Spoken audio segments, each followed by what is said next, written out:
পাঠ করছি ঝুম্পা মণ্ডলের লেখা গল্প ফিরে পাওয়া। কলিং বেল বাজতেই অরুন্ধতী দরজা খুলে কিছুক্ষণের জন্য থমকে গেল।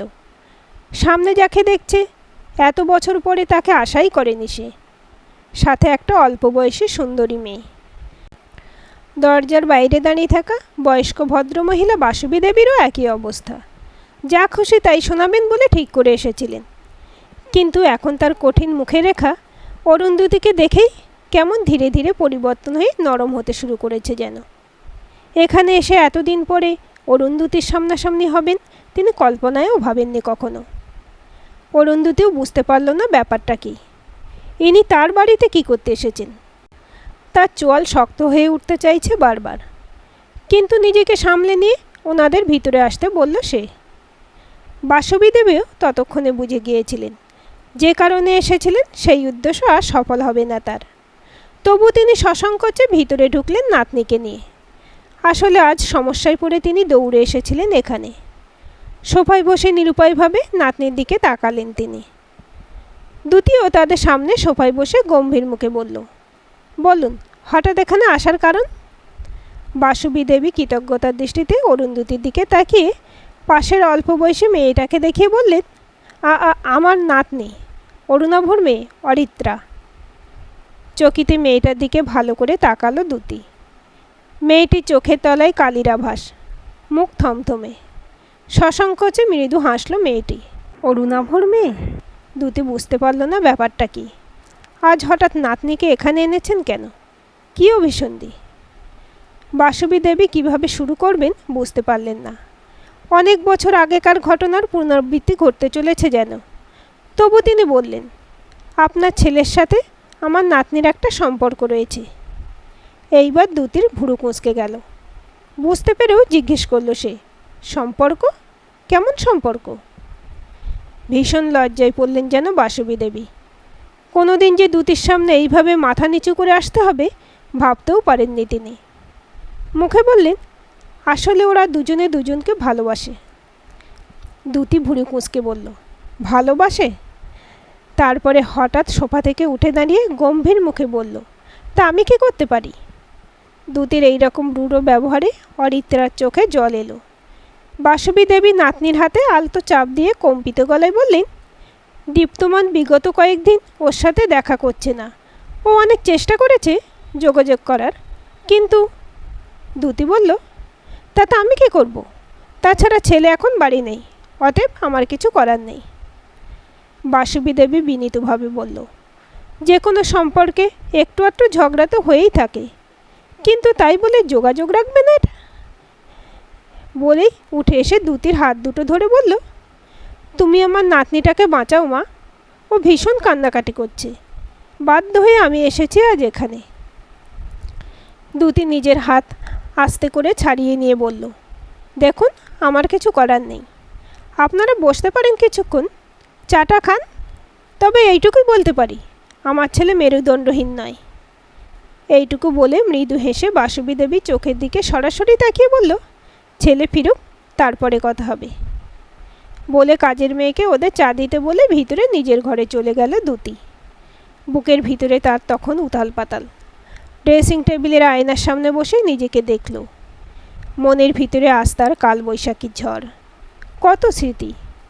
দ্যুতির মন চলে যেতে চাইল প্রায় 28 বছর আগে। অরুণাভর মুখটা ভেসে উঠল। দ্যুতির মনটা মুহূর্তে খারাপ হয়ে গেল যেন। পুরনো স্মৃতি মনে পড়লে আজও দগদগে ঘায়ের মতো জ্বালা করে ওঠে সে। চোখ থেকে দুফোঁটা জল গড়িয়ে পড়ল তার।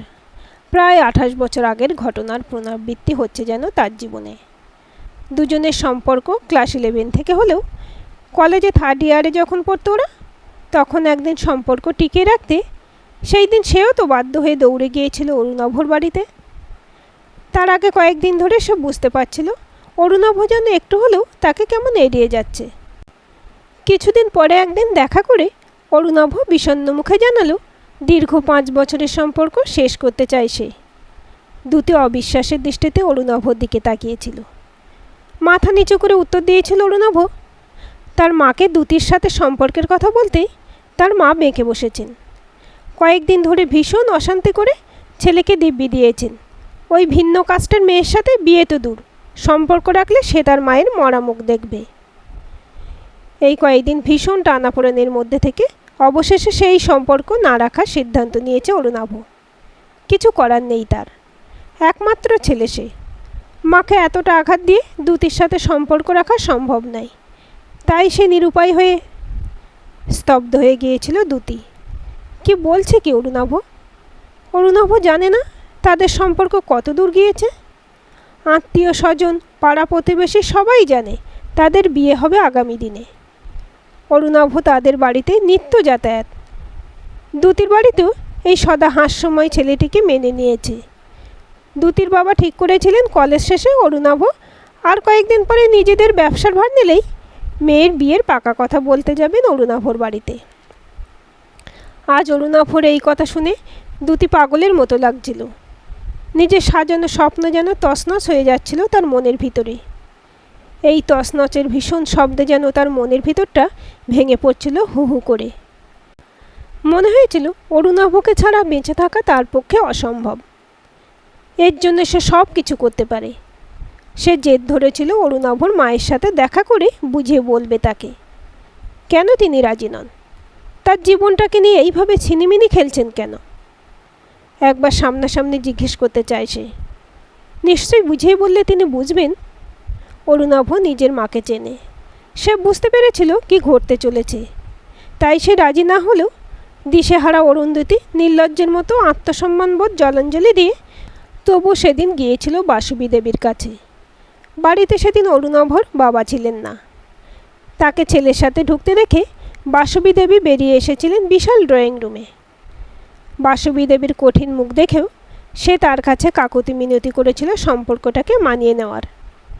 কিন্তু সেদিন উনি ভীষণ তাচ্ছিল্যের সাথে বলেছিলেন, কি সাহস তোমার, তুমি এখানেও চলে এসেছো। তারপর মৃদু হেসে বলেছিল, আসলে হবেই তো, কেমন ঘরের মেয়ে সেটা তো দেখতে হবে, এই জন্য স্ট্যাটাস মেনটেন করতে হয়, বুঝলি বাবু। ওনার কথায় অরুণাভ শুধু মিনমিন করে মা বলে যেটুকু প্রতিবাদ করতে চাইল তা উপস্থিত দুজনের কান অবধি পৌঁছালো না বোধ হয়। দ্যুতির ভিতরে যেন কালবৈশাখী ঝড়। সে যে অরুণাভকে বড্ড ভালোবাসে, কিন্তু এই অপমানে সে আর থাকতে পারল না। ভুরু কুঁচকে অরুণাভকে বলল, আমার সাথে এত বছর সম্পর্কের সময় স্ট্যাটাস দেখোনি কেন তুমি? কোন বাড়ির মেয়ে আমি? বাসুবী দেবী গলা উঁচিয়ে বললেন, ও কি বলবে, অল্প বয়সে ওই রকম দু একটা সম্পর্ক সব ছেলেরই থাকে। তাছাড়া আমার ছেলের যোগ্য তুমি কোন দিক থেকে? না আছে রূপ, না আছে তেমন কোনো গুণ। শোনো মেয়ে, একটাই ছেলে আমার, যাকে তাকে তো আর বৌমা করতে পারি না। চাঁদের টুকরোর মতো বৌমা করব আমরা। সব বাবা মায়েরই একটা স্বপ্ন থাকে, আমাদেরও আছে। তাছাড়া এই ব্যানার্জি বাড়ির একটা ঐতিহ্য আছে, স্ট্যাটাস আছে। তুমি একটা পোস্টমাস্টারের মেয়ে, বামন হয়ে চাঁদে হাত বাড়াও। এরপরও ভাবো কীভাবে মেনে নেব। এই সম্পর্ক কখনোই সম্ভব নয়। তারপর ছেলের দিকে তাকিয়ে বলেছিল, খোকা ওকে চলে যেতে বল এখান থেকে, বলে গটগট করে দোতলায় উঠে গিয়েছিলেন তিনি। অরুণাভ চুপ করে দাঁড়িয়েছিল ড্রয়িং রুমের এক পাশে। দ্যুতি আর থাকতে পারল না। প্রচণ্ড রাগে আর অভিমানে অরুণাভর কাছে গিয়ে তার বুকের উপর ঝাঁপিয়ে পড়ে ভীষণ কান্নাকাটি করেছিল সেদিন। প্রতি উত্তরে অরুণাভকেও নিরুপায়ের মতো কাঁদতে দেখে দ্যুতি আর নিজেকে স্থির রাখতে পারেনি। কিছুক্ষণ অবাক চোখে তাকিয়ে অরুণাভকে সপাটে চড় মেরে বলেছিল, মেরুদণ্ডহীন কাপুরুষ একটা। তারপর চলে এসেছিল সেখান থেকে। সপ্তাহখানেক পরে খবর পেয়েছিল বিশাল বড় লোকের সুন্দরী মেয়ের সাথে অরুণাভর বিয়ে। সেদিন দ্যুতি আর কাঁদেনি। কদিন ধরে তার কেমন যেন মনে হয়েছিল ভালোবেসে জীবনে সে ঠকে গেছে ভীষণ রকম। কিন্তু তারপরে সময়ের সাথে সাথে সে বুঝতে শিখেছিল, জীবনে কারোর অনুপস্থিতিতে কেউ শারীরিকভাবে মরে যায় না, শুধু মনটা মরে যায়। ধীরে ধীরে নিজেকে সামলে নিয়েছিল সে। মনে হয়েছিল ভীরু কাপুরুষ মেরুদণ্ডহীন কোনো মানুষের জীবনসঙ্গিনী হলে হয়তো নিজের আত্মমর্যাদাটা টিকিয়ে রাখতে পারত না সে। আজ সে ভীষণ সুখী। আজ সে নিজে স্বনির্ভর। ছোট্ট বুটিকে সফল ব্যবসা আছে তার। প্রফেসর অনিন্দ্য বর্মন তার স্বামী। তাদের একমাত্র ছেলে দীপ্তমান, সেও সদ্য প্রতিষ্ঠিত। আয়নার সামনে বসে নিজেকে দেখল দ্যুতি। কি অদ্ভুত যোগাযোগ। মনের ভিতরে ঘা থাকলেও সে আজ সুখের টানে প্রায় ভুলতেই বসেছিল এই সম্পর্কের কথা। কিন্তু আজ হঠাৎ তার অতীত সামনে এসে যেন ওলটপালট করে দিল তাকে। কি করণীয় এখন তার? প্রতিশোধে সুযোগ বুঝে ভগবান সবাইকে দেন। আয়নার সামনে বসে মৃদু হাসল সে। প্রতিশোধ নেওয়ার সময় এসেছে আজ। আজ যথাযোগ্য জবাব দেবে সে ওই মহিলাকে, যিনি অহংকারের বশে তার জীবনটাকে কালবৈশাখী ঝড়ের মতো ওলটপালট করে দিয়েছিল সেদিন। বাসবী দেবী যে উদ্যোগ নিয়ে এসেছিলেন নাতনিকে নিয়ে, দ্যুতিকে দেখে বুঝলেন সেদিনের তার চরম অহংকারের ভুলের বোঝা আজ তার নাতনিকেই বইতে হবে। ভীষণ মন খারাপ হলো তার। সময় সবাইকেই একবার করে এইভাবে মনের আয়নায় চেনাতে সাহায্য করে বুঝি। তার নিজের বৌমা দিনরাত ব্যস্ত নিজের পার্লার আর সাজ নিয়ে। সত্যি সুন্দরী আর বড়লোকের মেয়েকে বৌমা করে এনেছিলেন তিনি শখ করে। কিন্তু পরে বুঝেছিলেন ভুল করেছিলেন তিনি। ছেলের সাথে বউয়ের তেমন বনিবনা হয়নি কখনো। এর জন্য নিজেকে দায়ী করেন তিনি আজ মনে মনে। ছেলেটাও কেমন যেন হয়ে গেছে। সে এখন সবসময় ব্যস্ত পড়তি ব্যবসা টেনে তোলার আপ্রাণ চেষ্টায়। আর বৌমা নিজের সৌন্দর্যের ঘাটতি হবে বলে অনেকদিন সন্তান নিতে চায়নি সে। অবশেষে বিয়ের 8 বছর পরে এই আদরের নাতনি অরিত্রা হলো। বৌমার সাথে তেমন মিল না হলো, নাতনি তার মনের মতো। ছোট থেকেই কোলে পিঠে করা মানুষ করা এই নাতনির এক ফোঁটা কষ্ট তিনি সহ্য করতে পারেন না কিছুতেই। আজ দুপুরে কলেজ থেকে ফিরেই গুম হয়েছিল অরিত্রা। ঝগড়া হয়েছিল সেদিন, যদিও দোষ নাতনির ছিল সেটা সে এখন স্বীকার করছে। কিন্তু সেই দিন থেকে কিছুতেই দীপ্তকে ফোনে পাচ্ছে না সে, দেখাও করছে না। একটু আগেও এক বন্ধুর কাছে শুনেছে সে চলে আসার পরে অন্য একটা মেয়েকে বাইকের পিছনে বসিয়ে দীপ্তকে কলেজের রাস্তায় ঘুরতে দেখেছে সে। ফোনটা সুইচ অফ করে দেয় অরিত্রা। বারবার তার মনে হচ্ছিল এখন মরে যাওয়া ছাড়া তার কোনো পথ নেই। বিছানায় উপর হয়ে শুয়ে কান্নায় ভেঙে পড়েছিল যখন অরিত্রা, সেই সময় তার ঘরে ঢোকেন বাসবী দেবী। নাতনির কান্নায় তখন বুকটা ভেঙে যাচ্ছিল তারও। নাতনিকে বুকের মধ্যে টেনে শুনলেন সব কিছু। দীপ্তমান বর্মন ছেলেটার নাম, ঠিকানা, আজকালকার মেয়ে কোথায় কি করে বসে, তাই সব কিছু শুনে শঙ্কিত বাসবী দেবী সরাসরি চলে এসেছেন এই বাড়ি। একটু পরেই দীপ্ত ফিরল, সঙ্গে একটা মেয়ে। ডাইনিংয়ে ঢুকেই থমকে গেল, ভুরু কুঁচকে বলল, ওরি তুমি? তারপর বাসবী দেবীকে দেখে একটু থমকে গেল। অরিত্রা সে কথার জবাব না দিয়ে পাশের মেয়েটিকে দেখে বুঝল এর কথাই বন্ধুর কাছে শুনেছে সে। সরাসরি কড়া স্বরে জিজ্ঞেস করল, ওকে? ও মিমি, কেন, কি হয়েছে? দীপ্ত জিজ্ঞেস করলো অবাকভাবে।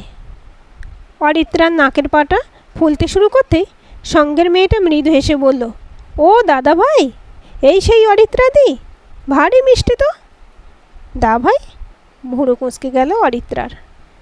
ছেলের আওয়াজ পেয়ে দ্যুতি ঘর থেকে বেরিয়ে এসে গম্ভীরভাবে তাকে জিজ্ঞেস করলো, চিনিস মেয়েটাকে? অপ্রস্তুত দীপ্ত মাথা চুলকে কিন্তু কিন্তু করে বলল, হ্যাঁ, কিন্তু ও এখানে? অরুন্ধতী এক মুহূর্তে অরিত্রার দিকে তাকালো। সেদিনে নিজের প্রতিচ্ছবি দেখতে পেল যেন সে। ছেলেকে ফের জিজ্ঞেস করলো, তোর সাথে কিসের সম্পর্ক মেয়েটার? দীপ্ত মাথা নামিয়ে নিল। অরুন্ধতী দেখতে চাইল ছেলে স্বীকার করতে পারে নাকি। কী রে বল? দীপ্ত বলল, মানে আমরা ভালোবাসি দুজনে দুজনকে। অরিত্রা দীপ্তর দিকে তাকালো। এতক্ষণের পুঞ্জীভূত অভিমান মিলিয়ে গেল তার। ঠাম্মির দিকে সজল চোখে তাকিয়ে নিজের বোকামির জন্য লজ্জা পেল সে। দ্যুতি কয়েক সেকেন্ড পরে জিজ্ঞেস করলো, ভালোবাসিস? হ্যাঁ মা, আমরা বিয়ে করব ঠিক করেছি। ও আচ্ছা, তাহলে মেয়েটার সাথে এখন যোগাযোগ করছিস না কেন? দীপ্ত মুখ কাঁচুমাচু করে বলল, ঝগড়া হয়েছিল, সব সময় ভুলভাল কথা বলে মাথা গরম করে দেয়। তারপর তুমি সেদিনই বিকেলে আমার মাসির বাড়ি পাঠিয়ে দিলে মিমিকে আনতে। ওখানে জানো তো টাওয়ার ঠিকঠাক থাকে না, তার উপর রাগ হয়েছিল বলে আমিও ইচ্ছে করেই এই কদিন।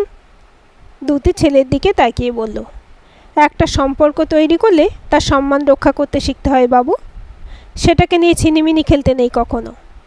দ্বিতীয় দিন এমন আর করিস না। দীপ্ত বলল, না মা, কখনো নয়। আজ আমি বোনকে নিয়ে ওকে খুঁজতেই ওর কলেজে গিয়েছিলাম, কিন্তু শুনলাম ও বাড়ি চলে গেছে। ফোন করছি কিন্তু ওকে পাচ্ছিলাম না, সুইচড অফ। দ্যুতি এবারে বাসুবী দেবীর দিকে সরাসরি তাকালো। মৃদু হেসে বলল, আমার ছেলেকে আমি নিজেদের কাস্ট আর স্ট্যাটাসের দোহাই দিয়ে কাপুরুষ হবার শিক্ষা দিইনি। আপনি নিশ্চিন্তে থাকতে পারেন।